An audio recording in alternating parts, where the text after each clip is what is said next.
नमस्कार, मैं मीनू। 3 साल पहले जिस अंकिता भंडारी हत्याकांड ने उत्तराखंड की आत्मा को झकझोर कर रख दिया था, आज अचानक उसी हत्याकांड के कई अनसुलझे रहस्य निर्वस्त्र होकर जनता के सामने आ खड़े हुए हैं। जिस कथित वीआईपी को स्पेशल सर्विस देने के लिए अंकिता भंडारी पर दबाव डाला गया था, उस वीआईपी को धामी सरकार बड़ी सफाई से बचाकर ले गई थी। सामाजिक संगठन आवाज उठाते रहे, मगर वीआईपी साफ बचकर निकल गया।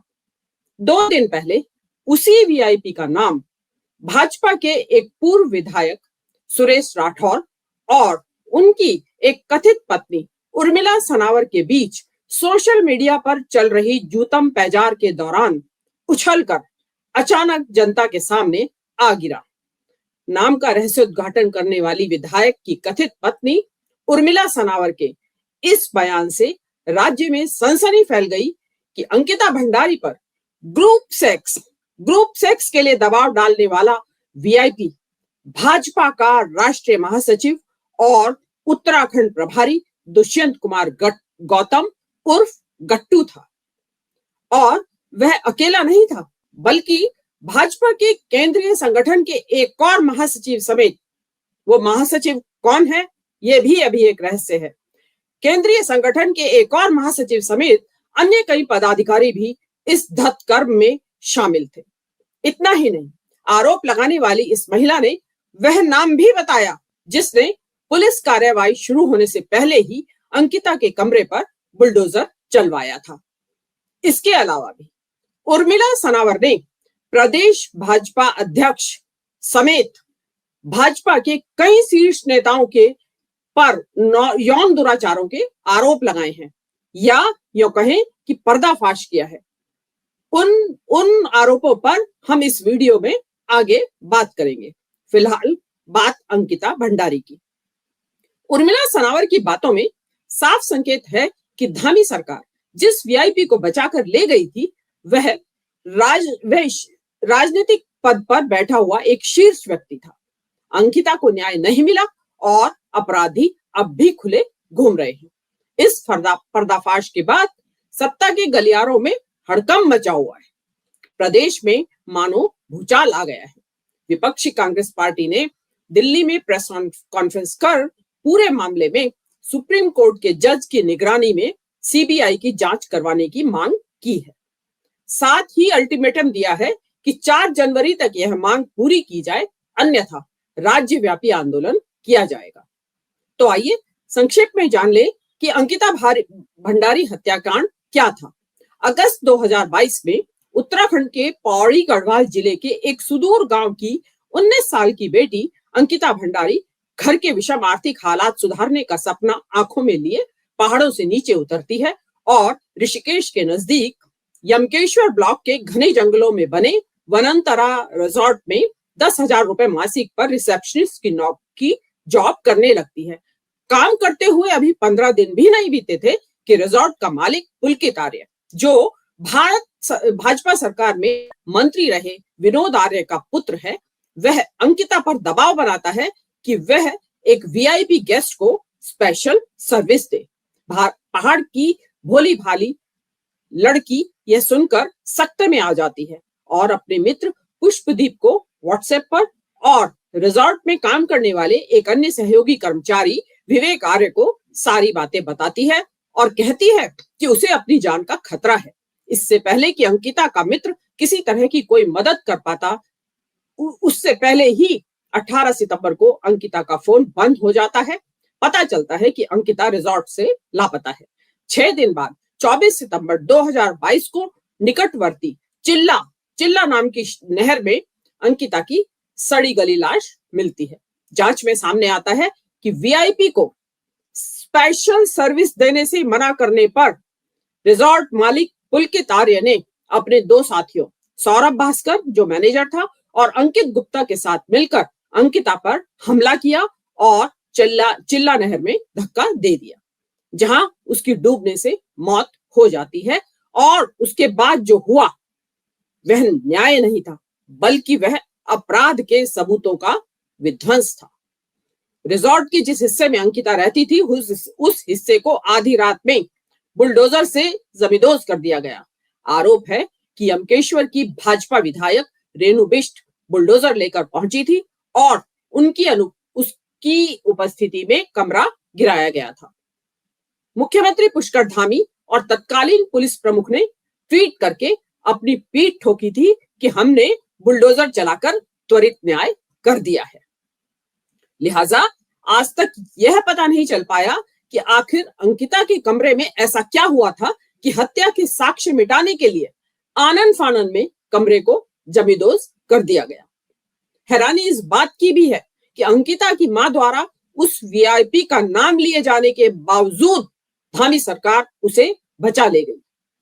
इससे भी ज्यादा हैरान करने वाली बात तो यह है कि हाई प्रोफाइल लोगों का नाम आने के बावजूद मामला राजस्व पुलिस को सौंप दिया गया। भारी जनाक्रोश के चलते आखिरकार एसआईटी का गठन किया गया। दिसंबर 2022 में 500 पृष्ठों की चार्जशीट दाखिल हुई, जिसमें कथित वीआईपी का जिक्र तो लगभग हर पन्ने पर आया, मगर वह वीआईपी था कौन, इसका पता लगाने की जहमत एसआईटी ने नहीं उठाई। 30 मई 2025 को कोटद्वार के अतिरिक्त जिला एवं सत्र न्यायालय ने तीनों आरोपियों पुलकित आर्य, सौरभ भास्कर और अंकित गुप्ता को दोषी ठहराया। कठोर आजीवन कारावास की सजा सुनाई गई। आरोपियों ने दोष सिद्धि के खिलाफ सजा के खिलाफ उत्तराखंड उच्च न्यायालय में अपील की है। यहां यह बता दें कि इन 3 सालों में प्रदेश के सामाजिक संगठन लगातार उस वीआईपी का नाम उजागर कर उसे सजा दिए जाने की मांग करते रहे हैं। सुप्रीम कोर्ट के वकील कॉलिन गोंजाल्विस ने भी अंकिता को न्याय दिलाने के लिए सुप्रीम कोर्ट में याचिका दाखिल की थी, लेकिन उनकी याचिका खारिज कर दी गई थी। भाजपा और राज्य के मुख्यमंत्री पुष्कर धामी शुरू दिन से ही मामले पर लीपापोती कर रहे हैं। अंकिता के कमरे पर बुलडोजर चलाए जाने और उसके फोन को नहर में फेंक दिए जाने के फलस्वरूप सबूतों से छेड़छाड़ का जो मामला बनता था, उस एंगल से इस मामले की जांच कभी हुई ही नहीं।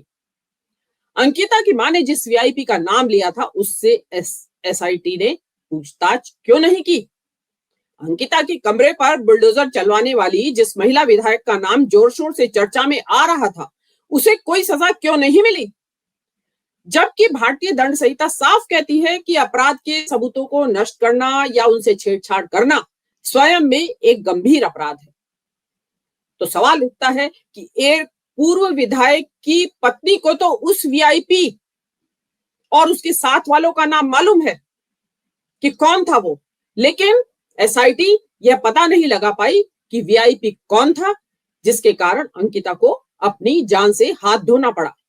सवाल यह भी है कि जो जमीन आयुर्वेदिक दवा उत्पादन के लिए फैक्ट्री लगाने के लिए लीज पर ली गई थी, उस पर रिजॉर्ट कैसे बना? राज्य की राजनीति में भूचाल आया हुआ है, नुक्कड़ चौराहों पर शोर है। वीआईपी कौन है? धामी सरकार मौन है। मगर सवाल है, धामी सरकार मौन क्यों है? अंकिता भंडारी केस में सरकार का यह मौन खुद बहुत कुछ कहानी बखान कर रहा है। यह साफ संकेत है कि आरोपी कोई मामूली शख्स नहीं, बल्कि सत्ता के बहुत करीब शीर्ष पद पर बैठा हुआ कोई व्यक्ति है। सरकार उस वीआईपी का नाम उजागर करने से क्यों कतरा रही है? अपराधियों का राजनीतिक रसूख न्याय से भी बड़ा कैसे हो गया? और जिनका नाम उर्मिला सनावर ने लिया है, उन सबको चाहिए कि वे स्वयं आगे आकर स्वयं को जांच के लिए प्रस्तुत करें, ताकि दूध का दूध पानी का पानी हो सके और अंकिता को न्याय मिले। अंकिता भंडारी की हत्या कोई दुर्घटना नहीं थी। यह किसी सत्ता के मद में चूर व्यक्ति की यौन विकृति का मामला था। कातिलों को राजनीतिक संरक्षण देना सत्ता संरक्षित दरिंदगी का एक उदाहरण है, जहां एक बेटी ने झुकने से इनकार किया और उसे उसकी कीमत जान देकर चुकानी पड़ी। जिस रात अंकिता ने इनकार किया, उसी रात उसका भविष्य, न केवल उसका भविष्य बल्कि अस्तित्व ही मिटा दिया गया।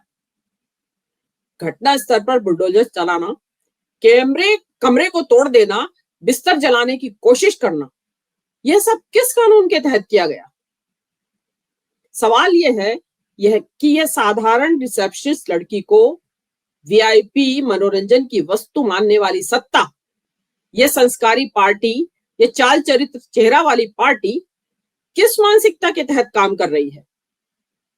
यहां बता दें कि उर्मिला सनावर ने एक कथित वीआईपी का नाम ही नहीं अपितु सत्ता के शीर्ष पर बैठे भाजपा नेताओं की यौन विकृतियों की दास्तानें भी सुनाई हैं, जो इस सत्ता की विकृत मानसिकता का परिचय दे रही हैं। उर्मिला सनावर ने प्रदेश भाजपा अध्यक्ष महेंद्र भट्ट का नाम भी लिया है इस सिलसिले में, और मामला लगातार तूल पकड़ता जा रहा है और आगे कितने सत्ता में उत्तराखंड की सत्ता में भारी भयंकर भूचाल आने की संभावना से इनकार नहीं किया जा सकता। सवाल यह भी है कि अगर अपराधी निर्दोष हैं या निर्दोष थे तो सबूतों से डर किस बात का? लेकिन यह आरोप मामूली नहीं है, ये सीधे सत्ता के शीर्ष पर बैठी नैतिक सड़ांध को उजागर कर रहे हैं। और याद रखिए, उस रात उसी रिसोर्ट में वो वीआईपी ठहरा हुआ था, ऐसा बताया जा रहा है। वीआईपी यानी कि दुष्यंत कुमार गौतम उस वारदात की रात उस रिसोर्ट में ठहरा हुआ था। तो अंकिता के साथ असल में हुआ क्या था वो आज तक प्रकाश में नहीं आया है। हालांकि कुछ तथाकथित अपराधियों को सजा मिल गई, लेकिन यह संयोग नहीं है, यह एक संगठित अपराध और संगठित संरक्षण की ओर इशारा है। बेटी बचाओ बेटी पढ़ाओ का नारा देने वाली सत्ता ने यह तो नहीं बताया कि जब बेटी ने अपनी अस्मिता बचाने की कोशिश की तो सरकार किसके साथ खड़ी थी। बेटियों को न्याय चाहिए, नारे नहीं। बेटी बचाओ सिर्फ पोस्टर पर नहीं, जमीन पर लागू होना चाहिए। बेटियों की सुरक्षा भाषणों से नहीं होती, नियत से होती है। और बीजेपी की नियत बार बार उजागर हुई है। कभी पहलवान बेटियां, कभी बिल्किस बानो, कभी मणिपुर की महिलाएं, तो कभी उन्नाव की बेटी, और अब उत्तराखंड की अंकिता। ये कोई अपवाद नहीं है, ये एक पैटर्न है इस सत्ता का। जो लोग धर्म, मर्यादा और संस्कृति की ठेकेदारी करते हैं, उनके राज में बेटियां सबसे ज्यादा असुरक्षित क्यों हैं? क्यों हर बार सत्ता का चेहरा अपराधी की ढाल बन जाता है? सच यही है कि यह भाजपा सत्ता को सेवा नहीं भोग समझती है और स्त्री को सम्मान नहीं उपभोग की वस्तु, और ऊपर से प्रवचन देते हैं लेकिन अंदर विकृतियां भरी पड़ी हैं। विकृतियों का गटर बह रहा है उनके अंदर। अंकिता को न्याय आज भी अधूरा है, और जब तक यह सच सामने नहीं आएगा यह देश चुप नहीं बैठेगा, क्योंकि सत्ता के सामने झुकना नहीं, सवाल पूछना ही लोकतंत्र है। नमस्कार।